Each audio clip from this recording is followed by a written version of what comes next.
شروع کرتی ہوں اللہ کے نام کی مدد مانگتے ہوئے جو سب کو فیض اور فائدے پہنچانے والا، بے حد مسلسل رحم کرنے والا ہے۔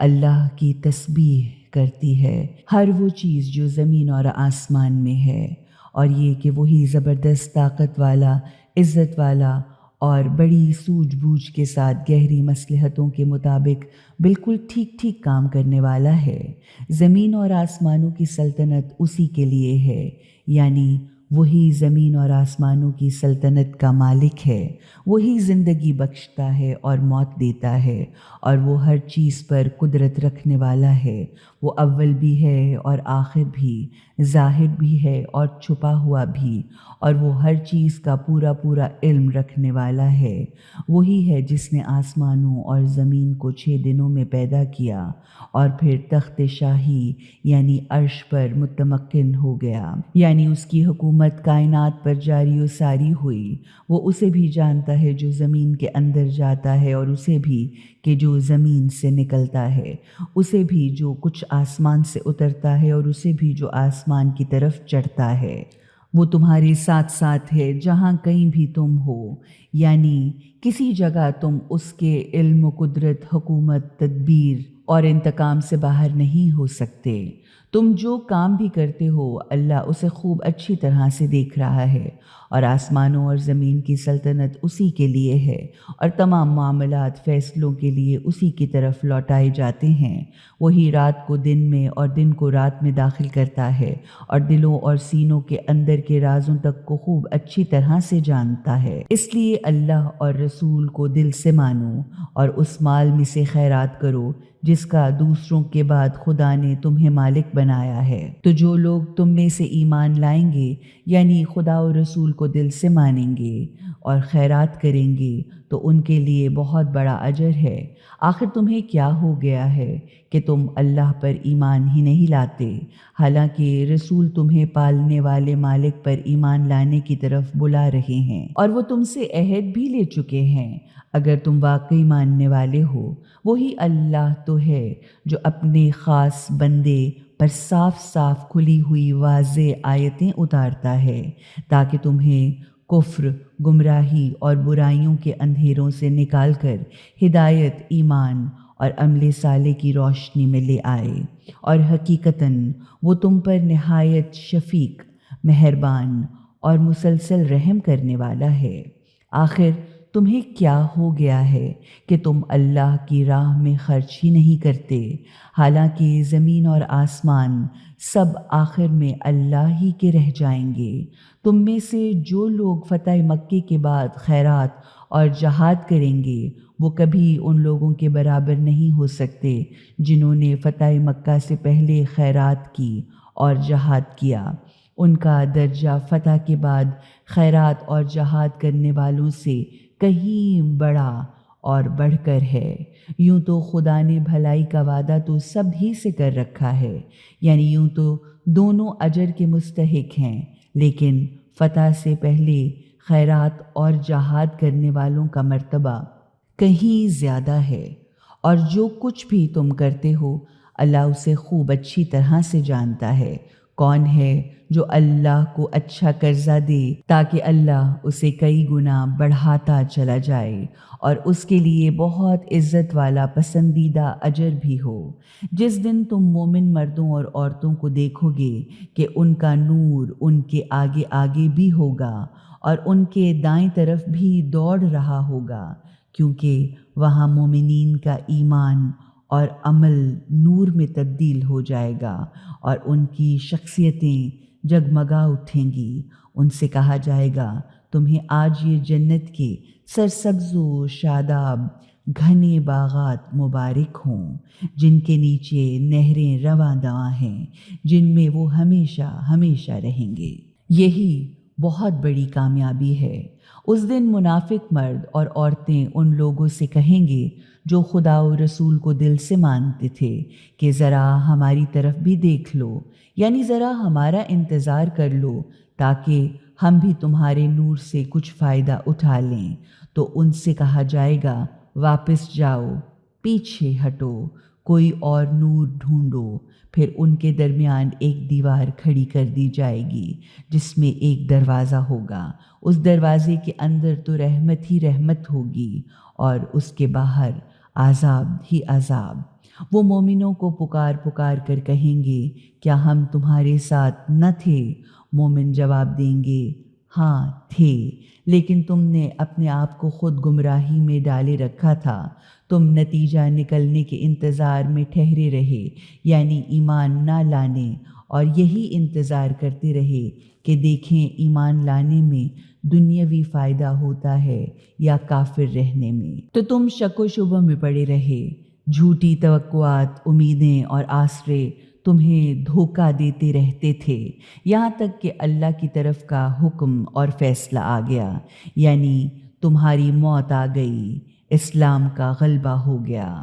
غرض آخر وقت تک تمہیں اسے بڑے دھوکے باز شیطان نے اللہ کے بارے میں دھوکے میں ڈالے رکھا، تو آج نہ تم سے کوئی فدیہ یا معاوضہ قبول کیا جائے گا اور نہ ان لوگوں سے جنہوں نے ابدی حقیقتوں کا انکار کیا۔ تم سب کا ٹھکانہ دوزخ ہے، وہی دوزخ تمہاری آقا، مالک اور سرپرست ہے، یعنی وہی تمہارے لیے موزوں جگہ ہے اور یہی بدترین انجام ہے۔ کیا ابدی حقیقتوں کو دل سے ماننے والے مومنین کے لیے ابھی وہ وقت نہیں آیا کہ ان کے دل اللہ کے ذکر اور اس حق سے جو اترا ہے مراد قرآن سے متاثر ہو کر جھک جائیں اور وہ ان لوگوں کی طرح نہ ہو جائیں جنہیں پہلے کتاب دی گئی تھی؟ پھر لمبی مدت گزرنے پر ان کے دل سخت ہو گئے اور آج ان میں سے اکثر بدکار ہیں۔ تمہیں معلوم ہونا چاہیے کہ اللہ ہی زمین کو اس کے بے جان ہو جانے کے بعد زندہ کرتا ہے۔ ہم نے تمہارے لیے یہ نشانیاں اور دلیلیں واضح طور پر پیش کر دی ہیں، شاید کہ اب تم عقل سے کام لو۔ حقیقت یہ ہے کہ اچھے کاموں پر خرچ کرنے والے مرد اور اچھے کاموں پر خرچ کرنے والی عورتیں اور جنہوں نے اللہ کو اچھا قرضہ دیا ہے، یقیناً اس مال کو ان کے لیے کئی کئی گنا بڑھا چڑھا کر اضافہ کر دیا جائے گا اور ان کے لیے اس کا بہترین باعزت پسندیدہ معاوضہ بھی ہوگا۔ غرض جو لوگ اللہ اور اس کے رسول کو دل سے مانتے ہیں وہی اپنے پالنے والے مالک کے نزدیک صدیق، یعنی بہت سچے دل سے حق کو ماننے والے اور قول اور عمل کے سچے،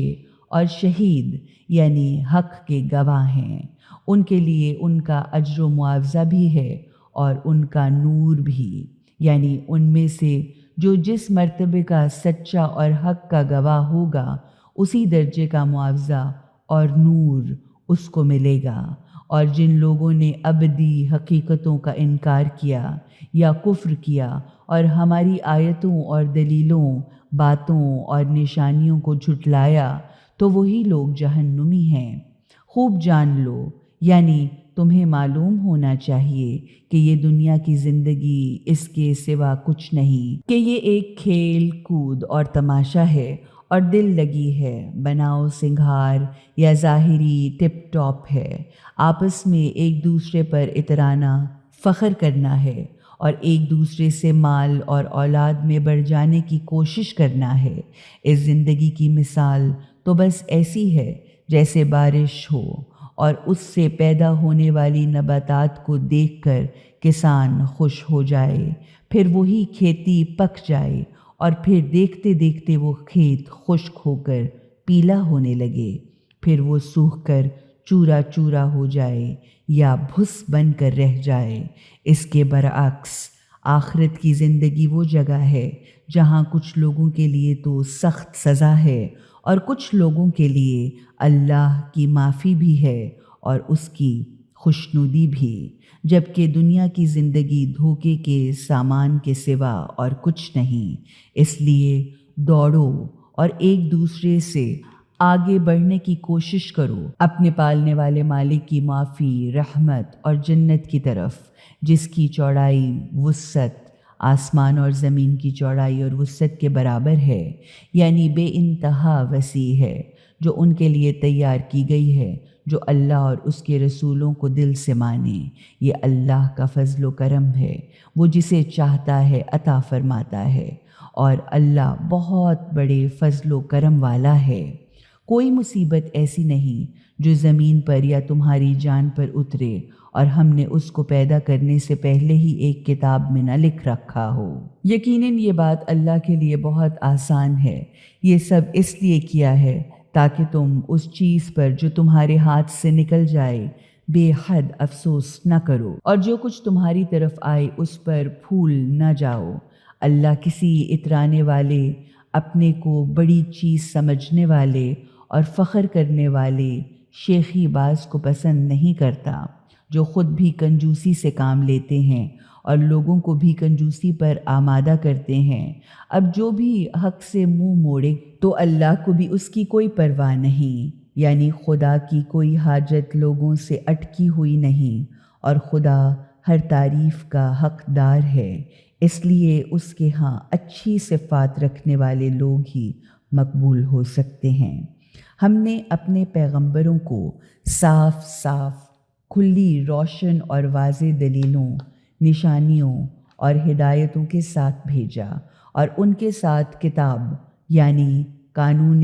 حیات اور میزان یعنی توازن اور اعتدال کا معیار بھی اتارا، تاکہ لوگ انصاف اور عدالت کو قائم رکھیں۔ اور ہم نے لوہا بھی اتارا جس میں بڑا زور ہے اور لوگوں کے فائدے کے لیے بھی ہے، تاکہ اللہ جان لے کہ کون بے دیکھے خدا اور اس کے رسولوں کی مدد کرتا ہے۔ حقیقتاً خدا بڑی طاقت والا اور غالب آنے والا زبردست ہے۔ بے شک ہم ہی نے نوح اور ابراہیم علیہ السلام کو پیغمبر بنا کر بھیجا، اور انہی دونوں کی اولاد میں نبوت اور کتاب رکھ دی، تو ان میں سے کچھ نے تو ہدایت قبول کی، اور ان میں سے اکثر بدکار اور نافرمان ہو کر اللہ کی اطاعت کے دائرے سے نکل گئے۔ پھر ان کے پیچھے پیچھے ہم نے پے در پے اپنے رسول بھیجے، اور سب کے بعد عیسیٰ ابن مریم کو بھیجا۔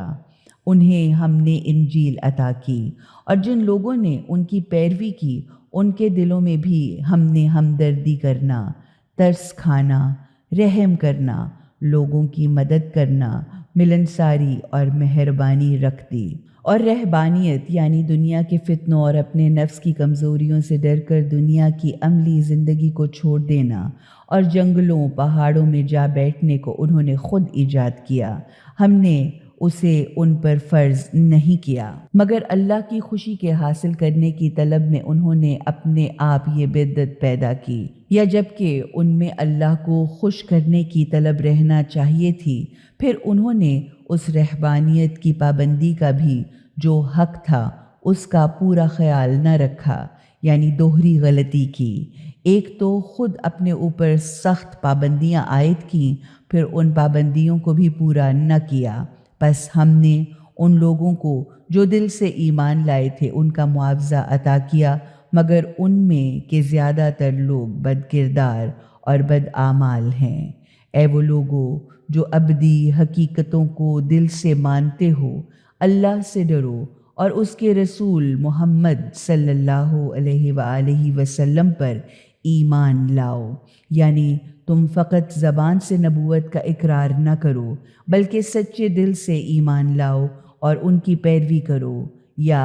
اے وہ لوگو جو عیسیٰ کو مانتے ہو، محمد صلی اللہ علیہ وآلہ وسلم کو بھی خدا کا رسول مانو۔ اللہ تمہیں اپنی رحمت کے 2 حصے عطا کرے گا، اور تمہارے لیے ایک ایسی روشنی پیدا کرے گا کہ تم اسے ساتھ لیے چلو پھرو گے، یعنی جس کی روشنی میں تم چلو گے، پھر وہ تمہارے گناہ بھی معاف کر دے گا۔ اللہ تو بڑا معاف کرنے والا اور بے حد مسلسل رحم کرنے والا ہے۔ اور یہ سب کچھ اللہ تمہیں اس لیے عطا کرے گا تاکہ اہل کتاب یہ جان لیں کہ انہیں اللہ کے فضل و کرم پر کسی قسم کی کوئی اجارہ داری نہیں، اور یہ کہ اللہ کا فضل و کرم خود اس کے اپنے ہاتھ میں ہے، وہ جسے چاہتا ہے عطا فرماتا ہے، اور اللہ بہت بڑے فضل و کرم والا ہے، یعنی تمام مسلمانوں کو بھی نیکی کا راستہ اختیار کرنا چاہیے تاکہ اہل کتاب کو معلوم ہو جائے کہ اللہ کے فضل پر ان کا کوئی اجارہ نہیں، اور یہ کہ اللہ کا فضل اس کے اپنے ہاتھ میں ہے، وہ جسے چاہتا ہے عطا فرماتا ہے، اور وہ بڑے فضل و کرم والا ہے۔